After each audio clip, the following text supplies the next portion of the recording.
Paz do Senhor Jesus Cristo, irmãos. Eu sou o evangelista Wagner. Seja bem-vindo ao canal Sola Escritura. Eu quero refletir com você, mais uma vez, lá na epístola de 1 Pedro. E dessa vez o assunto é bem peculiar a nós. Pedro fala muito sobre doutrina, mas ele une doutrina à prática o tempo todo. Então é uma epístola bem fácil, porque ela fala bastante diretamente ao nosso coração.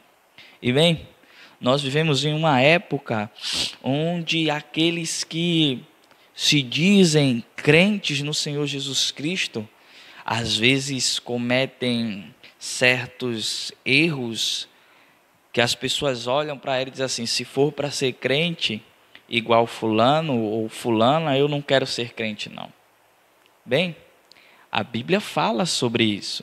A Bíblia fala sobre um bom exemplo cristão, sobre um bom testemunho. O crente não é alguém perfeito, não é alguém que não erra, mas o crente não é alguém que é conhecido pela conduta repreensível, cotidianamente. Como assim? É alguém que é conhecido e tem fama por aquele erro. Por exemplo, um irmão que gosta de comprar e não pagar.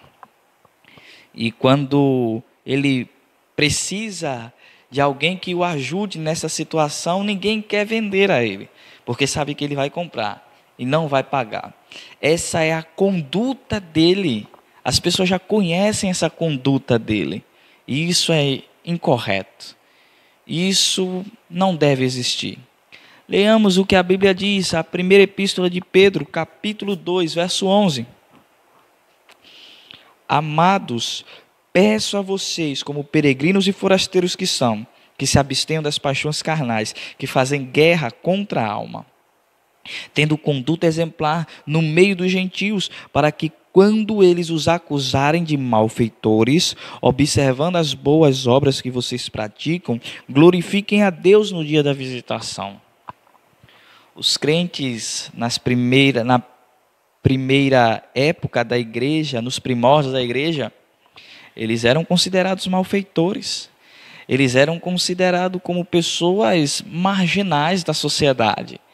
Eles não eram considerados como gente de bem. Eles eram repreendidos. Ninguém queria ser amigo, ninguém queria ser casado com um cristão, porque o cristianismo era tido como algo ruim.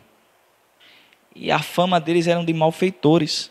Mas Pedro chama a atenção, diz assim: fujam de todas as paixões carnais, fujam de todos os procedimentos da carne, fujam de todos os desejos da carne, fujam de toda a obra da carne, para que pelo exemplo de vocês, eles não tenham o que dizer.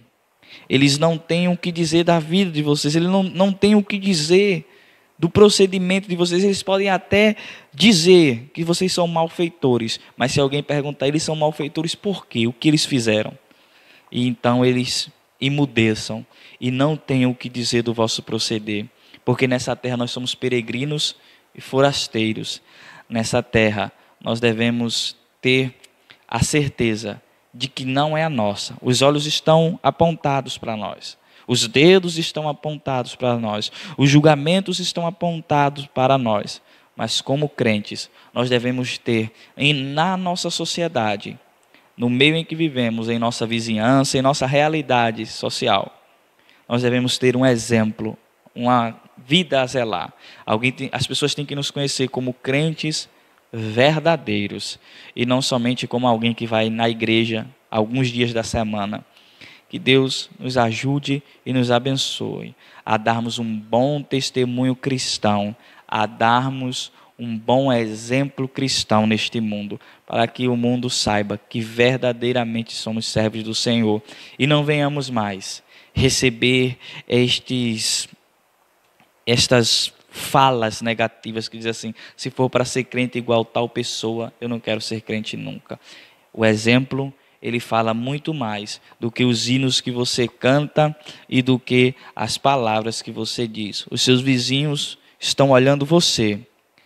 Os seus vizinhos estão olhando a sua conduta eles não estão olhando a Bíblia, eles não estão olhando os hinos, eles não estão olhando as orações, eles estão olhando você.